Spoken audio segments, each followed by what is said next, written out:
इस कार्यक्रम के पुण्यार्जक हैं स्वर्गीय श्री सवाईलाल जैन जी की 21वीं पुण्य स्मृति पर श्रीमती चिंतामणि सवाईलाल जैन परिवार, कन्नौज, मुंबई।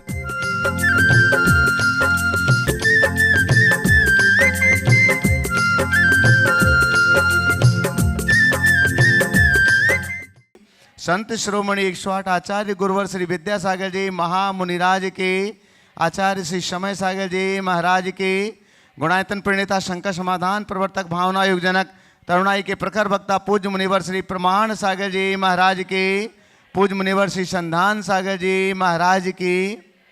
आइएगा बंधुओं, प्रातःकालीन मंगलमयी बेला दिव्य देशना का पावन सौभाग्य आप सभी लोग मध्य प्रदेश की राजधानी भोपाल स्थित अवधपुरी आचार्य श्री विद्यासागर प्रबंध विज्ञान संस्थान तथा श्री विद्या प्रमाण गुरुकुलम परिसर से सुन रहे हैं।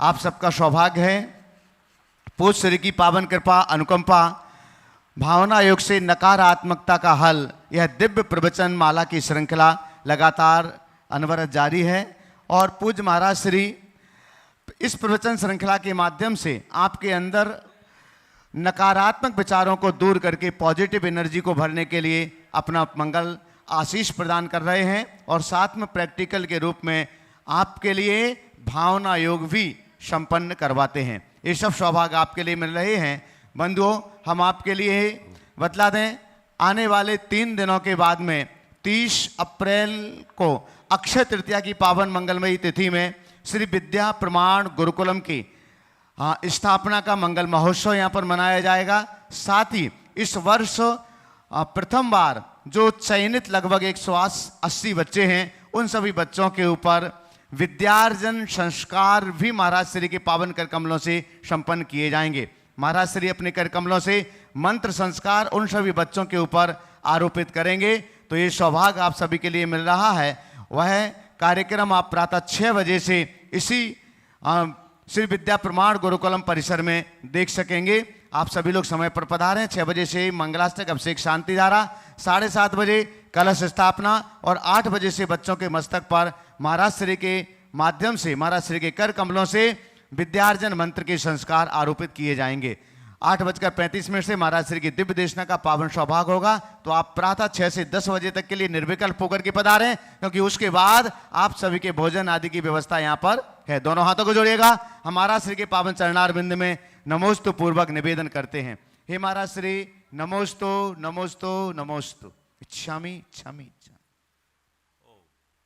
सभी लोग अपने दोनों हाथ जोड़ लें और मेरे साथ महामंत्र के स्मरण के लिए अपना मानस तैयार करें। हाथ जोड़ें।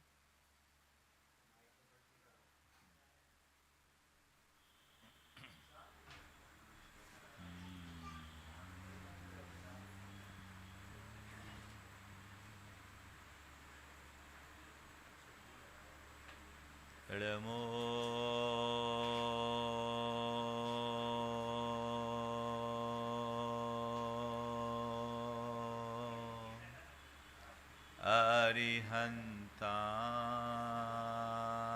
अरिहन्ताणं नमो अरिहन्ताणं नमो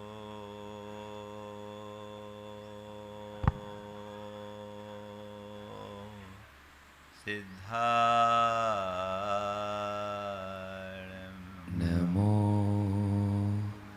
सिद्धाणं नमो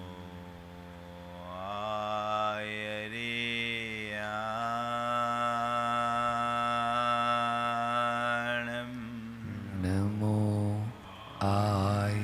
आयर्याणं नमो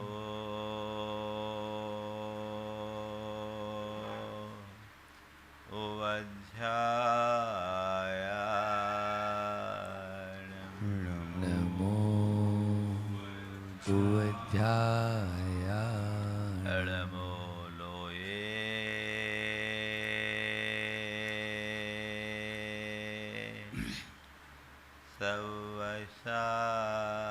सवसाहुनं नमो लोई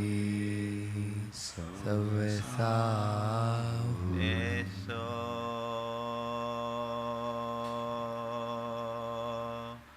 पंच हड़मोयारो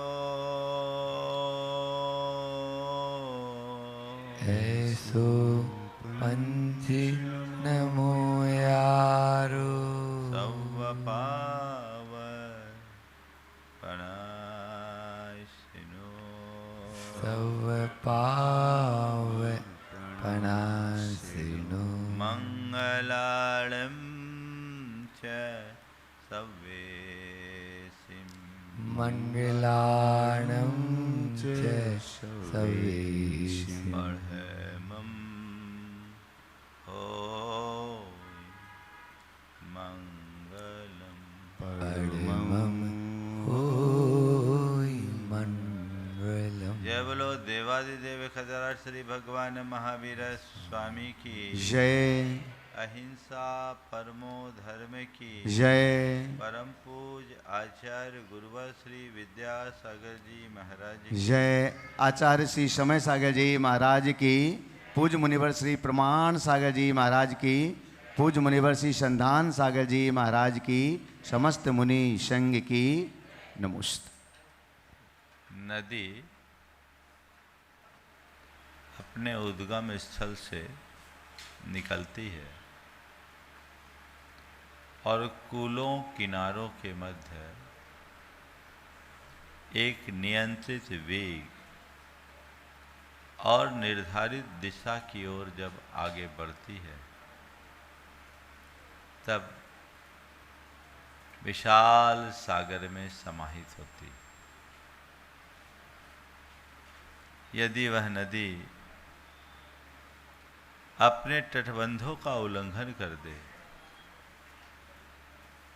तो वह नदी सागर में समाहित होने की जगह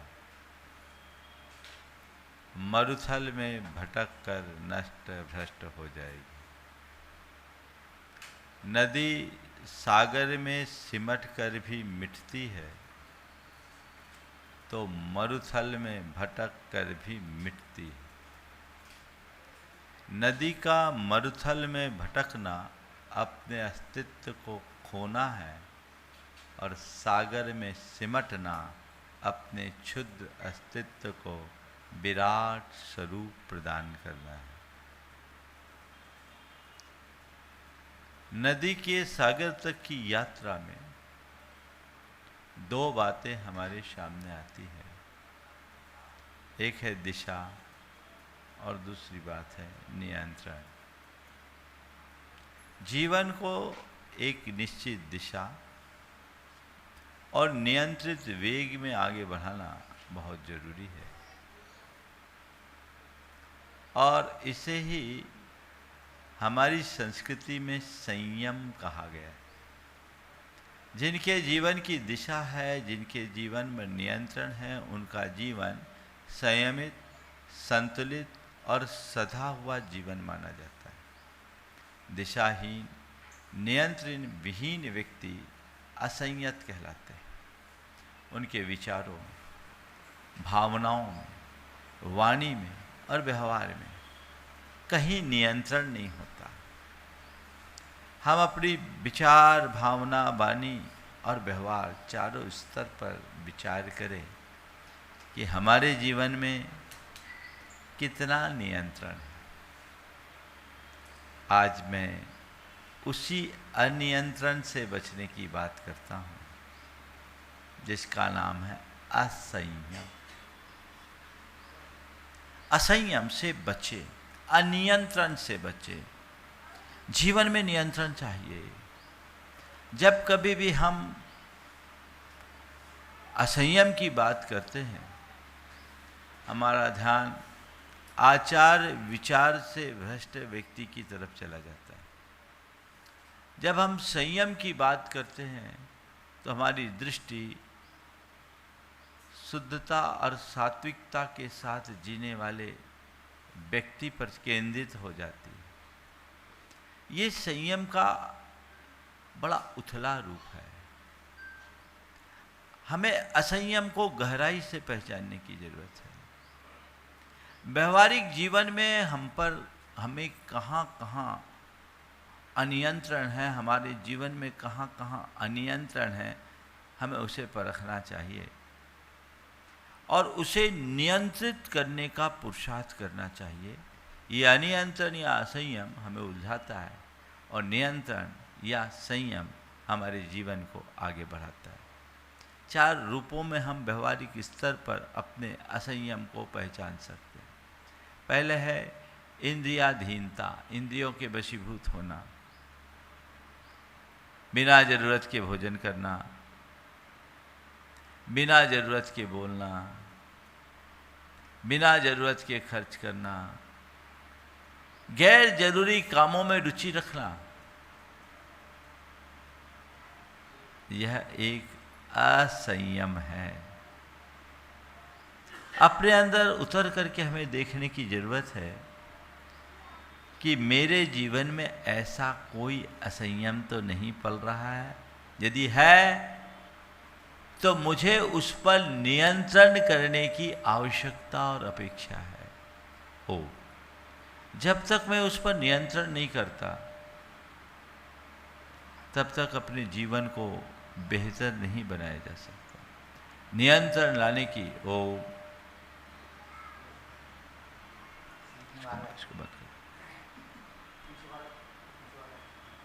नियंत्रण लाने की बहुत ज़्यादा आवश्यकता है।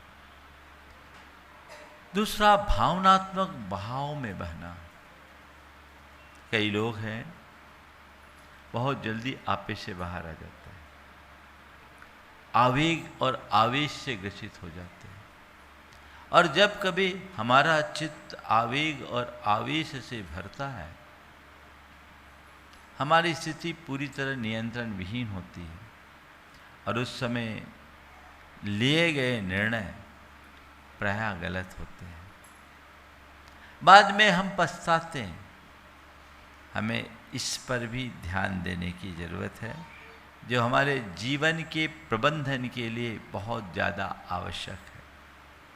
तीसरी बात, विचारों में अस्थिरता। कोई स्थिरता नहीं रखना, कभी इधर कभी उधर, कभी उधर कभी उधर। चित्त बटा रहना, विखंडित चित्त रहना।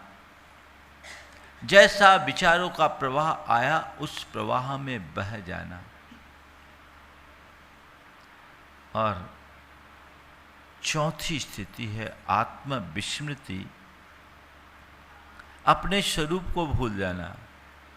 मैं कौन हूँ, मेरा स्थान क्या है, इसे भूलना और केवल भौतिक सुख में रम जाना। ये सब असंयम के व्यवहारिक रूप हैं, और जब तक ऐसा असंयम जीवन में छाया रहेगा, हम अपने व्यक्तित्व को निखार नहीं पाएंगे। असंयम और अनियंत्रित हमारे जीवन को बिगाड़ता है, तो संयम और नियंत्रण से जीवन में निखार आता है।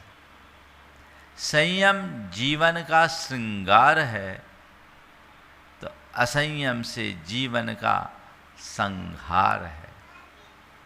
हम किधर जा रहे हैं, संहार की ओर या श्रृंगार की ओर, हमें देखना है। तो ये असंयम के व्यवहारिक पहलू को देखते हुए अपने जीवन में संयम का अभ्यास करना है, और सबसे पहले अपने भीतर झांक कर देखना है कि मेरे व्यक्तित्व में किसका पुट है, संयम का या असंयम का। जो व्यक्ति संयत होता है उसका व्यक्तित्व निश्चिंतता और स्थिरता से युक्त होता है। अपने अंदर निश्चिंतता है, अपने भीतर स्थिरता है या बेचैनी, इसका अंदर से विचार करें। हम कितने स्थिर हैं, कितने बेचैन हैं, ये बात हम अपने अंदर टटोल करके देखें। यदि बात बात में हमारा मन अस्थिर, व्यग्र और बेचैन हो रहा है, इसका मतलब हम चिंतित हैं, हम पर संयम का, हमारे पास संयम नहीं है, नियंत्रण का अभाव है। हमें इससे बच करके चलना चाहिए। दूसरी बात, दूसरों की बातों से प्रभावित होना और दूसरों पर दोषारोपण करने की प्रवृत्ति करना। एक संयत व्यक्ति कभी दूसरों की बातों से प्रभावित नहीं होता और न ही दूसरों पर दोषारोपण करता है। आप देखिए, आपको अगर किसी ने कुछ कहा और आप प्रभावित हो गए, इसका मतलब आपका अपने आप पर नियंत्रण नहीं है। थोड़ी सी तारीफ की, खिल गए, है ना, और एक टिप्पणी की, खौल गए। खिलने और खौलने का खेल पल पल होता रहता है। इसका मतलब क्या हुआ? इसका मतलब केवल ये है कि हमने अपनी स्थिति ऐसी बना दी कि हमें कोई भी कभी भी खिला दे और कोई भी कभी भी खौला दे, कोई भी कभी भी हंसा दे और कोई भी कभी भी रुला दे। हमारी स्थिति इस लाइट की तरह है, जब जी में आए जला दो और जब जी में आए बुझा दो। स्विच ऑन किया, जल गए, और ऑफ किया, बुझ गए, है ना। तो तुम्हें कोई कभी भी जला बुझा रहा है, इसका मतलब तुम्हारा नियंत्रण तुम्हारे ऊपर नहीं है। तुम्हारा नियंत्रण तुम्हारे ऊपर होना चाहिए, और यह केवल तभी और तभी संभव होगा जब न तो दूसरों से प्रभावित होगे और न ही दूसरों पर दोषारोपण करो। आज सुबह एक व्यक्ति के विषय में मुझसे कहा गया, एक सज्जन के विषय में, कि महाराज जी, उनकी एक विशेषता है, नाम उल्लेख नहीं कर रहा हूँ क्योंकि उन्होंने मना किया, बोले उनकी एक विशेषता है, उनसे कुछ भी कह दें उनको ज़्यादा फर्क नहीं पड़ता, और बहुत ज़्यादा हो तो कहते हैं माय डियर थैंक यू। क्या बोलते हैं? माय डियर थैंक यू, जाओ। ये कितना बड़ा कंट्रोल है, सेल्फ कंट्रोल, आत्मनियंत्रण। प्राय लोग बहाव में बहते हैं, अपने भावनाओं और आवेगों पर नियंत्रण नहीं रख पाते, और फिर ऐसे व्यक्ति के लिए निर्णय नहीं हो पाते, निर्णयों में असमर्थ होते, जल्दबाजी करते और पश्चाताप करते, हड़बड़ी में नियंत्रण, सूझबूझ का अभाव ऐसे व्यक्ति के जीवन में हो जाता है, और असंतुलित व्यवहार होता है। पल में मासा पल में तोला वाला, कभी बहुत खुश और पल में खिन्न, कभी बहुत उत्साहित और कभी एकदम उदास होता है। तो कैसे कई लोग होते हैं, उनके मूड का कोई भरोसा ही नहीं होता। एकदम पल में एकदम खुश दिखेंगे और पल में एकदम पासा पलट जाएगा, है ना। पल में मासा पल में तोला वाला खेल खेल लेते हैं। ये चीज़ें इस बात को दर्शाती है कि ये व्यक्ति बड़े उथले व्यक्तित्व का धनी है, इसके जीवन में संयम का अभाव है। हमें अपने जीवन में संयम लाना है, आत्मनियंत्रण बहुत ज़्यादा जरूरी है। असंयम को विदा करें। बहुत सारे क्षेत्र हैं संयम के, पर आज मैं आपसे 4 जगह संयम रखने की, 4 प्रकार के असंयम से बचने का परामर्श देना चाहता हूँ। सबसे पहली बात, भोजन बिना भूख के नहीं खाएंगे। भोजन का स्वाद लेंगे, लेकिन स्वाद के लिए भोजन नहीं करेंगे। कर सकते हैं? अपने मन से पूछो। स्वाद की प्रधानता से भोजन करते हो या भूख की शमन के लिए भोजन करते हो? बोलो। हाँ, अगर आप स्वाद के लिए भोजन कर रहे हो, भले वो 16 का भोजन है, स्वाद की प्रधानता है तो वो अनियंत्रण है। भूख का शमन होना चाहिए। उद्देश्य क्षुधा की निवृत्ति के लिए भोजन है,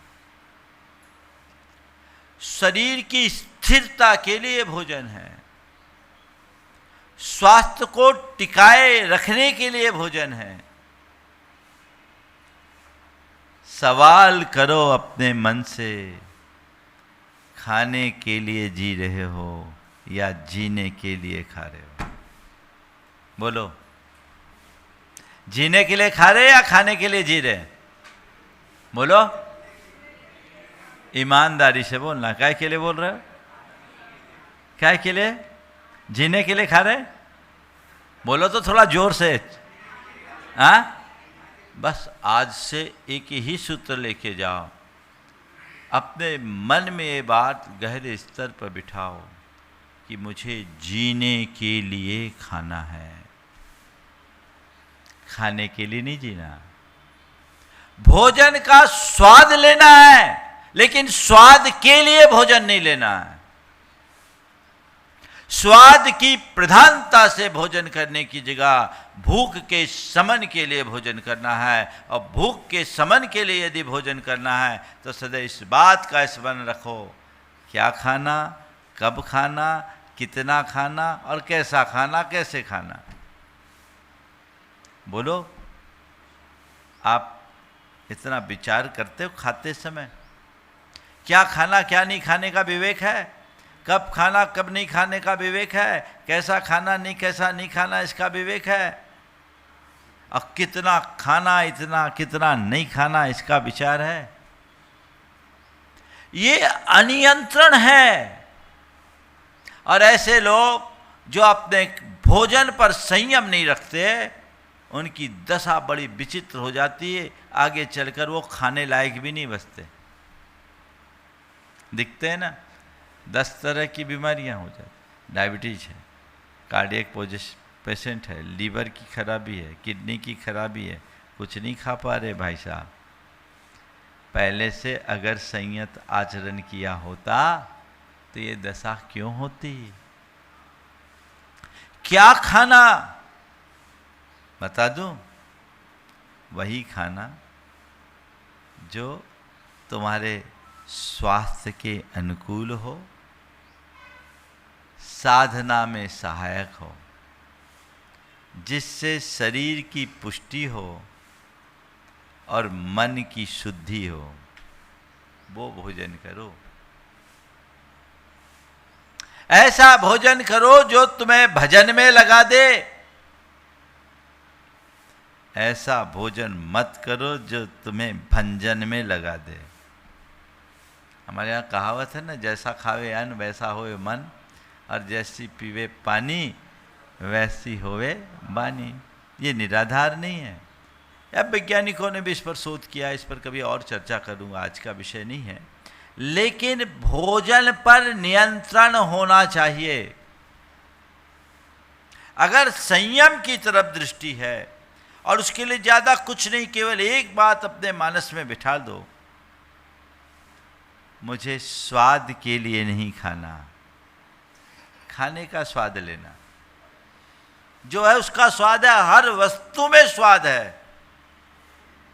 गुरुदेव ने एक दिन कहा कि आप लोग तो वस्तु का असली स्वाद लेते ही नहीं, नकली स्वाद लेते हो। नमक मिर्च मसाला मिला देते हो तो उसमें जो जायका बनता है वो मिक्स्ड होता है। असली स्वाद तो बिल्कुल सादे भोजन का स्वाद है, हर वस्तु में स्वाद है। रूप रस गंध स्पर्श प्रत्येक वस्तु में है, उसका अपना ओरिजिनल स्वाद लो ना। पर क्या करूं, जिब्बा इतनी चटोरी हो गई है और उसकी आदत खराब हो गई, उसे वही वही चाहिए। स्वाद की भावना से प्रेरित होकर भोजन करोगे तो कभी संयम नहीं होगा। विचार कीजिए। आप देखिए, आपने अपने शरीर को क्या बना रखा है, क्या मान रखा है? एक कोई मशीन है, उसको आप जरूरत से ज़्यादा खटाओगे तो मशीन का क्या होगा? बोलो, भट्टा बैठ जाएगा, है ना? आप अपनी गाड़ी चलाते हो, पेट्रोल की गाड़ी हो, और उसमें केरोसिन डालोगे तो क्या होगा? इंजन बैठ जाएगा।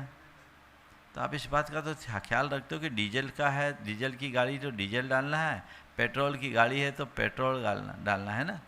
और एरोप्लेन में तो और सुपर पेट्रोल होता है। जैसी गाड़ी वैसा ईंधन। आप इस बात पर विचार क्यों नहीं करते कि मैं अपनी गाड़ी में क्या डाल रहा हूं? सबका इंजन बैठ गया है क्योंकि सब ने पेट्रोल की जगह केरोसिन डाला है ना? बैठा हुआ है, भुगत भी रहे हो, भुगत भी रहे हो। अच्छी गाड़ी से कम धुआं निकलता है, और जिसका इंजन बैठ जाता है वो गाड़ी बहुत धुआं उड़ाती है। तुम देख लो तुम्हारी गाड़ी चल रही है कि धक रही, गाड़ी चल रही कि धक रही, समझ गए? चलने वाली गाड़ी अलग होती है और धकने वाली गाड़ी अलग होती है।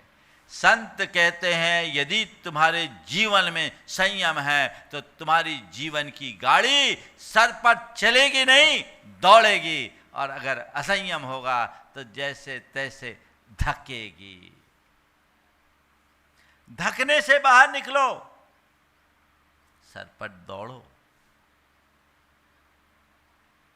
आप खा के घर से नाश्ता करके चले हो,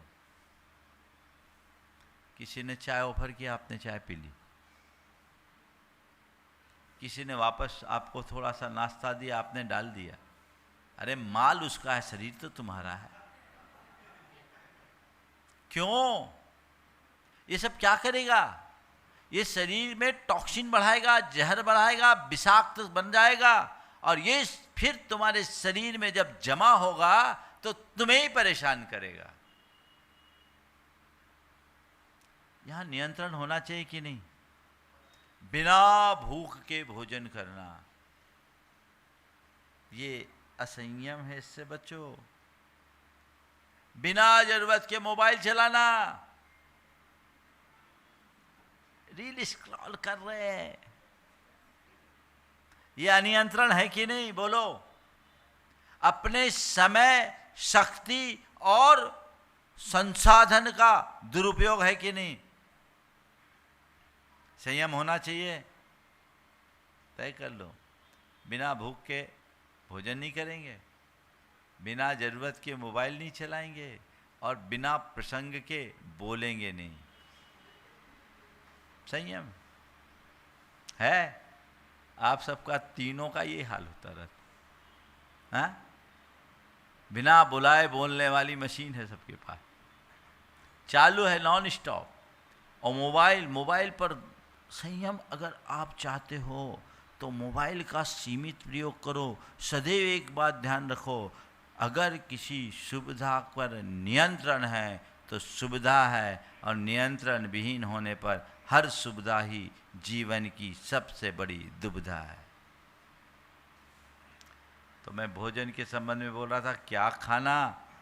वही खाना जो तुम्हारे स्वास्थ्य के अनुकूल हो, जो स्वास्थ्य की पुष्टि करे, तन को पुष्टि दे और मन को शुद्धि दे। कब खाना? जब भूख लगे तब खाना, और दिन में खाओ। रात में शरीर को आराम दो। तुम सो रहे हो, पूरे शरीर को आराम, पेट को मेहनत करनी पड़ रही है, भैया उस पर कृपा करो, उसे आराम दो, तब तुम सुखी रहो। कितना खाना? भूख से कम खाना। ठूस ठूस कर कभी मत खाना।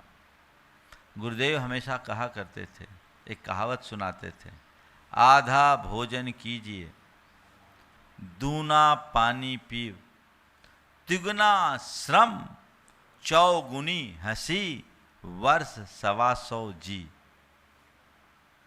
आधा भोजन कीजिए, दुगना पानी पी, तिगुना श्रम चौगुना हंसी वर्ष 125 जी। आप लोग क्या करते हैं? ठूस ठूस कर भर लेते हैं। क्या हो गया? एक आदमी एक भोज में गया, वहाँ कलाकंद बहुत अच्छे बने थे। अब बंगाली कलाकंद था, खाया सो खाते ही गया, खाते ही गया, खाते ही गया। कलाकंद से पूरा पेट भर लिया, ढंग से पानी आनी पिया नहीं। अब कोई भी चीज़ यदि सीमा से ज़्यादा करोगे तो परिणाम क्या होगा? बाद में उसके पेट में बड़ा दर्द उठ गया, पेट दुखने लगा। डॉक्टर को दिखाया, डॉक्टर ने कहा लो एक गोली मैं दे रहा हूँ, एक गिलास पानी के साथ इस गोली को ले लो, दर्द में आराम मिल जाए। बोले डॉक्टर साहब पेट में इतनी जगह होती तो 2 कलाकंद और नहीं खा लेता। कितना खाना? अधिक खाने से लोग ज्यादा बीमार होते हैं। कम खाना, समझ गए? और कैसे खाना? प्रसन्नता से, शोधन पूर्वक, और सबसे उत्तम तरीका है मौन पूर्वक बैठकर। आजकल तो आप लोग खड़े खड़े जूता चप्पल पहने पहने खाते हो, बोलते चालते रहते हो, देखते तो हो ही नहीं, पता नहीं पेट में क्या क्या चला जाता है। और मोबाइल टीवी देखते हुए खाते हो। ये सबसे बड़ी बीमारी जो आपके चित्त को सर्वाधिक असंतुलित करती है। आप देखिए टीवी देख करके भोजन कर रहे हैं और देख रहे हैं कि पहलगांव में 25 लोगों को कत्लेआम गोलियों से भून दिया गया, खून के फव्वारे उड़ रहे हैं, लोगों के चिथड़े उड़े दिख रहे हैं, और आप उन सबको देखते हुए चाय की चुस्कियां लेते हुए खा पी रहे हैं। बोलो चल रहा है? ये सब देखने से आपके अंदर की संवेदनाएं मरेगी, और जिसकी संवेदना समाप्त हो जाती है वो मनुष्य ही नहीं रह पाता है। अपनी संवेदनाओं को जीवित रखें। तो अपने भोजन के प्रति आपको ध्यान रखना है, वहाँ अपने जीवन में संयम रखना। ये अभ्यास आज से कि मेरा नियंत्रण मुझ पर होना चाहिए, जो मिले उसका स्वाद लूँ, स्वाद के लिए भोजन की प्रतीक्षा न करूं, भूख के बिना भोजन न करूं, बार बार कुछ खाने की आदत से बाहर निकलूं। ठीक। दूसरी बात, वाणी में संयम लाए। कर्कश, कठोर, मर्मघाती शब्दों के प्रयोग से बचूं। आपके पास बहुत बड़ी शक्ति है। वाणी कोई साधारण बात नहीं है, बहुत बड़ी ताकत है। वाणी कितनी दुर्लभ शक्ति है इसका पता केवल उनसे लगेगा जिनके पास वाणी नहीं है, जो मूक हो गए। मैं एक ऐसे सज्जन को जानता हूँ जो बहुत अनर्गल बोलते थे, बहुत अनर्गल, गाली गलौज के अलावा कोई शब्द ही उनके मुख से नहीं। पर आप सब सुनकर के आश्चर्य करोगे, कुछ ऐसे कर्म का उदय आया उस व्यक्ति का कि अपने जीवन के अंतिम 4 साल तक एक शब्द नहीं बोल पाया, वाणी ही छिन गई, रोता था। मैंने अपने वाणी का दुरुपयोग किया, उसका परिणाम मैंने भोग लिया। हम एक बात सदैव ध्यान रखें कि हमारे व्यवहार का आधार हमारा वचन व्यवहार है। हम किससे क्या बोलते हैं सब कुछ उस पर असर पड़ता है। बोली से व्यक्ति का हृदय खिलता है और बोली से ही व्यक्ति का चित्त खौलता है। अपनी वाणी में मिठास होना चाहिए। हम कटुता युक्त बातों का प्रयोग न करें। कठोर बात, कर्कश बात, मर्मघाती बात, जिससे सामने वाले को ठेस लगे, इससे बचें। और इससे बचने के लिए 4 प्रकार के शब्दों से परहेज करें। आवेश परक शब्दों का, आलोचना परक शब्दों का, अपमानजनक शब्दों का और आरोपजनक शब्दों का। आदेश परक, आलोचना परक, अपमान परक और आरोप परक। आप किसी को आदेश की भाषा में मत बोलिए, चुभता है। ऐसा कर दो और कृपया ऐसा कर दीजिए, अंतर है। आओ, आइए ना, कितना अंतर है। ऑर्डर और रिक्वेस्ट में अंतर है कि नहीं, बोलो। हम ऐसा कर सकते हैं कि नहीं। अपने अंदर ऐसा संयम हमें लाना है। किसी की बुराई क्यों करें, आलोचना क्यों करें, किसी का अपमान हो, ऐसे शब्दों से अपने आप को बचा के रखें और सीधे सीधे किसी पर कोई आरोप लगाने से बचे। ये हमारी वाणी का नियंत्रण है। तीसरे प्रकार का असंयम है जिससे हमें बचना है, वह है भावनाओं के बहाव में बहना। उससे बचे।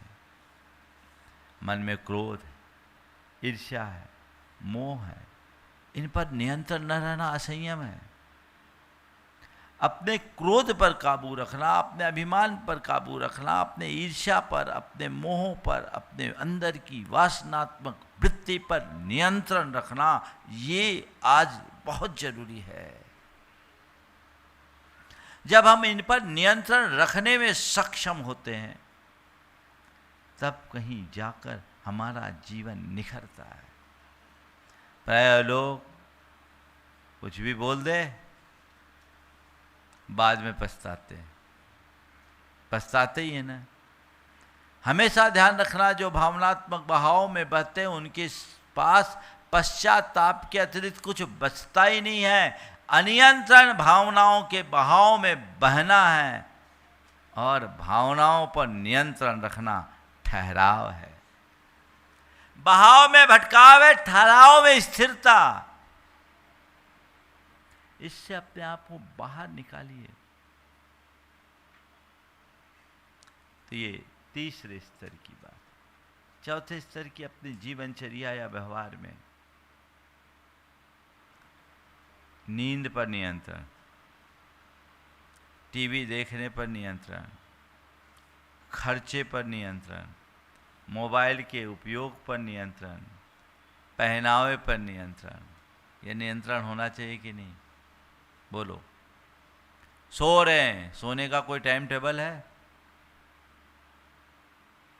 कई ऐसे लोग हैं जिनका सूरज अभी भी नहीं उगा होगा। बताओ, पढ़े हैं, सब पढ़े ही हैं, वो क्या हासिल करेंगे? कुछ भी नहीं। वहां से बाहर निकलने की जरूरत है, उससे बचने की जरूरत है, भटकाव से बचने की जरूरत है। टीवी है, देख रहे सो देख रहे, घंटों देख रहे, क्या देखना। और क्या देखते हो आप? ज़्यादातर तो खबरिया चैनल है, एक ही बात को 25 बार दोहरा दोहरा के बोलते हैं और ज़्यादा हो तो 2-4 बहस करने वालों को बिठाल देते हैं। वो एक दूसरे पर चीखते चिल्लाते रहते हैं और तुम अपना समय गंवाते हो। बोलो, कुछ मिलता है? हाँ, तुम्हें पैसे लगते हैं, तुम्हारे पैसे लगते हैं, उनको भले मिले। क्या कर रहे हो? चिपक के बैठ गए। प्रिंट मीडिया और इलेक्ट्रॉनिक मीडिया में यही अंतर आ गया। प्रिंट मीडिया में जो काम आदमी दिन भर के न्यूज का सार 10 मिनट में समझ लेता था, आज उसी काम के लिए 10 घंटे निकल जाते हैं। ये बर्बादी है, अनियंत्रण है। खर्च पर नियंत्रण होना चाहिए। कमाई कितनी है इस पर विचार किए बिना खर्चा किए जा रहे हैं, और यहाँ खर्चा करना चाहिए कि नहीं करना चाहिए, यहाँ इसका उपयोग है या नहीं, यहाँ औचित्य है या नहीं, इसका विचार किए बगैर खर्च करते जाना और पानी की भांति पैसे को बहा देना अनियंत्रित है। अपने आप को इस पर बचाइए। मोबाइल के लिए भी नियंत्रण, जिसकी चर्चा मैंने अभी आपसे की, ये सारा असंयम आपके जीवन में है, जो आपके जीवन को असंतुलित बना रहा है, जिससे आपके जीवन में अनुशासन खंडित हो रहा है, आपके जीवन की लय नष्ट हो रही है, जीवन का रस सूख रहा है। चाहिए क्या चाहते हो? असंयम से बाहर होना, अपने आप पर नियंत्रण करना। तो उसके 4 उपाय बता देता हूं। अपने आप पर नियंत्रण करने के लिए अपना आत्म निरीक्षण करना शुरू करें, रोज इंट्रोस्पेक्शन करें। आज मुझसे कहां कहां चूक हुई, मेरा नियंत्रण कहां कहां खोया, किन किन स्थितियों में मैं असंयम का शिकार बना, उस पर विचार करें, उन्हें नोट करें, उन्हें नोट करें, नोटिस में ले, और ये तय करें कि अब इसकी पुनरावृत्ति से मुझे बचना है। जब तक व्यक्ति अपना आत्मनिरीक्षण नहीं करता, तब तक उसका आत्म सुधार नहीं हो सकता। रोज व्यक्ति को सोने से पहले प्रतिक्रमण करना चाहिए। प्रतिक्रमण वो नहीं जो किताबों में लिखा जिसे आप लोग रोज पढ़ते हैं, ये तो द्रव्य प्रतिक्रमण। कृत दोष निराकरणम परिक्रमणम, दोषों के निराकरण का नाम प्रतिक्रमण है, दोषों के शोधन की प्रक्रिया का नाम प्रतिक्रमण है। आप सोने से पूर्व प्रभु परमात्मा को याद करें, उनके चरणों में धन्यवाद दें। हे भगवान, आपकी कृपा से मेरे जीवन का आज का यह दिन अच्छे से बीता, आपके चरणों में कोटि कोटि नमन, कोटि कोटि आभार। अब मैं सो रहा हूँ, सोने जा रहा हूँ। प्रभु, आज के दिन मैंने जो भी गलत बुरा सोचा, बुरा बोला, बुरा व्यवहार किया, इसका मुझे पश्चाताप है। मैं उन सब कृत्यों की निंदा करता हूँ, और मेरे बुरा सोचने, बोलने और व्यवहार करने से जिस किसी का भी दिल दुखा हो, मैं उन सब से हृदय से क्षमा मांगता हूँ, उन्हें अपनी ओर से क्षमा करता हूँ। प्रभु, मेरा ये सारा पाप मिथ्या होवे, और अब मैं सो रहा हूँ, आगे अपने जीवन को अच्छा बनाने का संकल्प लेते हुए सोता हूँ। आप रिकॉल कीजिए और उस समय विचार कीजिए कि आज मैंने जो भी गलत बोला, गलत सोचा, गलत व्यवहार किया, गलत टिप्पणी की, जहाँ जहाँ नियंत्रण की सीमा से मैं बाहर आया, उसकी समीक्षा कीजिए। यहाँ मैं इसके अतिरिक्त ऐसा भी तो कर सकता था, और मन ही मन एक रेजुलेशन, एक संकल्प लीजिए, प्रत्याख्यान, कि भविष्य में जब भी कभी ऐसी परिस्थिति निर्मित होगी तो अब मैं ऐसा ही व्यवहार करूँगा जिसमें नियंत्रण हो। आत्मनिरीक्षण प्रतिदिन। दूसरा, अपने जीवन में संयम लाने के लिए प्रतिदिन का एक संकल्प लो। आज मुझे ये संयम रखना है, एक दिन का संयम। आप लोग उपवास करते हैं अष्टमी चतुर्दशी, बहुत लोग करते हैं, एकासन करते हैं। आप एक अभ्यास करो न्यूज फास्टिंग के। सप्ताह में एक दिन मैं कोई न्यूज नहीं देखूंगा, सप्ताह में एक दिन मैं मोबाइल का प्रयोग नहीं करूंगा। कदाचित मोबाइल के प्रयोग से नहीं बच सकते तो इंटरनेट का प्रयोग नहीं करूंगा। आज मैं भोजन में जो मुझे मिलेगा वही लूंगा, मांगूंगा नहीं। आज मुझे कोई अपशब्द भी कहेगा तो प्रतिक्रिया नहीं करूंगा। आज मैं जिससे भी बात करूंगा मधुरता से और कोमलता से बात करूंगा। एक छोटा छोटा संकल्प ले सकते हैं कि नहीं? एक दिन का संकल्प। ये एक दिन का संकल्प हमारे चित्त में नियंत्रण की शुरुआत बनेगा। ये जीवन के मंगलाचरण का आधार होगा, उस पर ध्यान दिया जा सकता है। फिर अपने विचारों के प्रहरी बने, उनके प्रति जागरूकता रखें। आते जाते विचारों को देखें, उनमें उलझे नहीं, बस ये देखें कहाँ मेरे विचारों में भटकाव आया है, और जहाँ भी विचारों में भटकाव दिखे उसकी निंदा करे, ग्रह करे, और मन ही मन संकल्प ले कि अब कभी ऐसी स्थिति आए तो मैं इस भटकाव से बचूंगा, इनकी पुनरावृत्ति नहीं होने दूंगा, इनके दोहराव से बचूंगा। और हमेशा अच्छे लोगों की संगति करे और भावना योग की साधना करे। सत्पुरुषों की संगति से नियंत्रण का पाठ मिलता है। रोज प्रवचन सुनो, देखो कैसा बदलाव आता है, और साथ में भावना योग की साधना करने लगो, बहुत बड़ा बदलाव जीवन में घटित हो सकता है। तो अनियंत्रण, असंयम हमारे जीवन के भटकाव का मूल कारण है। अपने जीवन को यदि हम सुव्यवस्थित करना चाहते हैं, सहज, शांत, संतुलित और सधा हुआ जीवन जीना चाहते हैं, तो हमें संयम का पाठ पढ़ने की ज़रूरत है। अपने जीवन पर नियंत्रण रखने की ज़रूरत है। असंयम और अनियंत्रण से अपने आप को मुक्त करने की आवश्यकता है। हम अपने आप को असंयम और अनियंत्रण से मुक्त करें, उसके लिए एक छोटा सा भावना योग। और उससे पहले बंधुओं, जैसी कि आपको कल भी जानकारी दी गई, आने वाले 30 तारीख को अक्षय तृतीया का दिन बड़ा पवित्र दिन है, और उस दिन एक नई शुरुआत इस आचार्य विद्यासागर प्रबंध विज्ञान संस्थान में श्री विद्या प्रमाण गुरुकुलम की स्थापना के रूप में।